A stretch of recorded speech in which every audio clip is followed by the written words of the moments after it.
ఆయన పుట్టడం తెలుగువారి అదృష్టం, ఆయన తెలుగువాడిగా పుట్టడం ఆయన దురదృష్టం. ఇంత చరిత్ర ఇంత ఉన్నవాడు నార్త్ ఇండియాలో పుట్టుంటే ఆకాశానికి ఎత్తుకుంటా అంబేద్కర్ కంటే పైన పెట్టుకుని ప్రపంచ నాయకుడుగా ఎప్పుడో భారతరత్న వచ్చేది కీర్తించేవారు.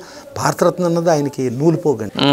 అదే భారతరత్న అంటే మన రాజకీయాలకు సంబంధించి ఆయనకి నా ఫీలింగ్లో అయితే ఆయన నార్త్ ఇండియాలో పుట్టుంటే భారతరత్న కాదండి, నోబెల్ ప్రైజ్ వచ్చేదండి, అంత గొప్పడు. సో అది అలా లక్ష అంటే మళ్ళీ ఈయన రోజుకు 1,00,000 తీసుకునే రోజుల్లో భారతదేశంలో ఏ నటుడు 1,00,000 తీసుకోలేదు. దాని తర్వాత ఎప్పుడో మన తెలుగు వాళ్ళు హిందీ సినిమా తీసినప్పుడు ఆ హిందీ సినిమాకి ఎప్పటికో అమితాబ్ బచ్చన్కి రోజుకి 1,00,000 ఇచ్చారు. ఇది అంటే అప్పుడు ఏంటంటే ఈయన ఇక ఇన్నాళ్ళు నా కుటుంబం కోసం నేను చేశాను, నన్ను ఇంత స్టార్ని చేసింది నా తెలుగు ప్రజలు చేశారు, నా తెలుగు ప్రజలకు నేనేం చెయ్యాలి, నేను ఏదో ఒకటి చేయాలి తెలుగు ప్రజలకి. ఇప్పుడు నా కుటుంబం అనేది ఇప్పటిదాకా ఇది నా కుటుంబం, ఇప్పుడు నా కుటుంబం ఇది కాదు, తెలుగు ప్రజలే నా కుటుంబం అనుకుని వదులుకుని పార్టీ పెట్టి రాజకీయాల్లోకి వచ్చిన తర్వాత ఆయన తిరుగుతున్నప్పుడు ఆయన ఈవెన్ సినిమా ఫీల్డ్లో ఉన్నప్పుడు కూడా దివిసీమ తుఫాన్ కానీ ఈవెన్ సైనికుల సంక్షేమం దానికి వచ్చినా కానీ ఏ విపత్తు వచ్చినా కూడా ప్రతి విపత్తులోనూ ఆయన ముందున్నాడు.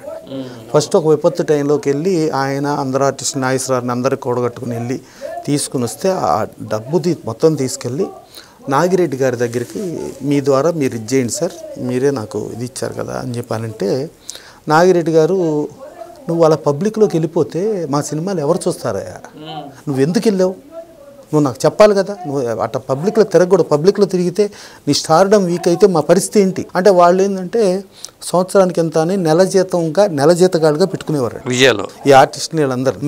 మేమేమైపోవాలి అన్న ఆయన మాటలతో ఆ మూటను తీసుకుని వచ్చి ఆయనకి ఇవ్వకుండా ఆ మూటను డైరెక్ట్ పంపించిన పరిస్థితిలో వచ్చి అప్పుడు ఈయనకి ఆలోచన కలిగిందండి, నిర్మాత అవ్వాలి, నిర్మాత అయ్యి నేను ఇది చేయాలి అంటే ఆ నిర్మాత అవ్వటంలో కూడా ఆయన రూమ్మేట్లు ఎవరెవరైతే ఉన్నారో తాతినేని ప్రకాష్ రావు కానీ లేకపోతే రాజు మ్యూజిక్ డైరెక్టర్ కానీ వీళ్ళందరినీ పెట్టుకుని ఫస్ట్ సినిమా పిచ్చి పుల్ల చేశారండి.